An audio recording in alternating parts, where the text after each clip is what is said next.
Jones glanced toward the woman to see if she was going to offer an explanation, but she had already sidestepped toward the register and the next customer.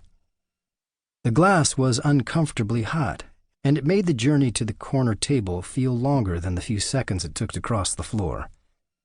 The table had just been vacated, and Jones had noticed a few people debating a seat change as he approached it. Jones put the drink down and gave his fingers a small shake as he shrugged off his coat and took his seat against the exposed brick wall. The coffee shop had been filled with eclectic pieces of furniture and antique bric-a-brac to give it a sense of history.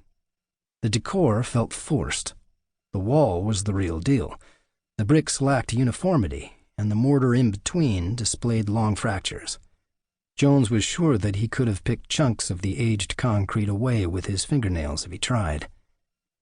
The table afforded Jones with a view of the entire room and the door. There was only one table separating him from the entrance, and it was occupied by a woman waiting for her companion to return to the jacket left draped over the backrest of her chair. The short window of solitude left her unable to resist the impulse to pick at the cement. Jones watched a shiny blue fingernail probe the cracks the way a bird uses its beak to probe the dirt for worms. She eased the sliver of mortar free and spent a few moments looking at it before she suddenly dropped it so that she could inspect her nails. She suddenly had no further interest in the wall or the piece of concrete next to her cup. Jones braved a tentative sip of the coffee and found the heat of the misappropriated juice glass manageable, but the coffee still too hot to drink. He let his fingers loosely linger on the glass and felt the warmth diffuse into his palm. He liked the feeling almost as much as he liked the taste of coffee. He swung his focus from one physical sensation to the next, as though they were monkey bars that allowed him to stay above the feelings lurking beneath.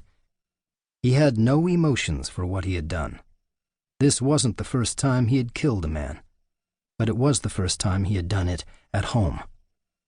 There were different rules about murder on the other side of the world. There it earned you a medal. Here it was more complicated. The dead were victims, even when they weren't.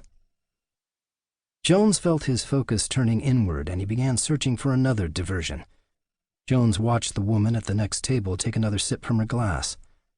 Her sips were frequent, and she paired the wine with glances around the room. The last look caught the eye of the barista. There was a nod from behind the counter, and Jones pegged the woman as a regular. A mane of dyed blonde hair resisted the impulse to move as the woman tilted her head to drain the last of the wine in her glass.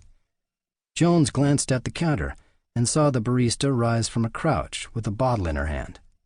She removed a stainless steel stopper a fraction of a second before a dull tone announced the bottle had made contact with the counter. The blonde rose from her seat to get the bottle, as though beckoned by the sound, and slipped past a man waiting in line.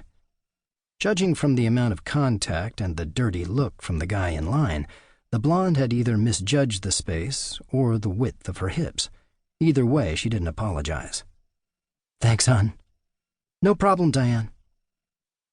Diane's status as a regular allowed her the perk of refilling her own drink, and when she turned to make her way back to the table, Jones saw that the wine was flirting with the lip of the glass.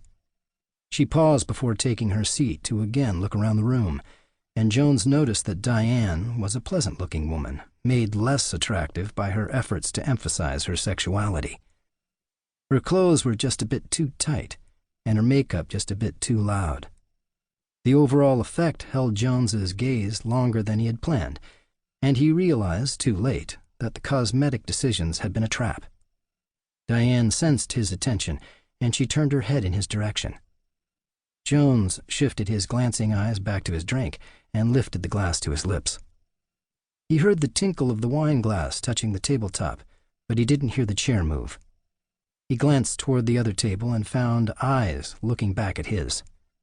Jones met Diane's stare, and she responded with a tiny smile and a slow shift of her shoulders that lifted her chest and elongated her torso. Jones didn't respond to the subtle carnal introduction. Instead, he took another sip of his cortado and then fished out his phone.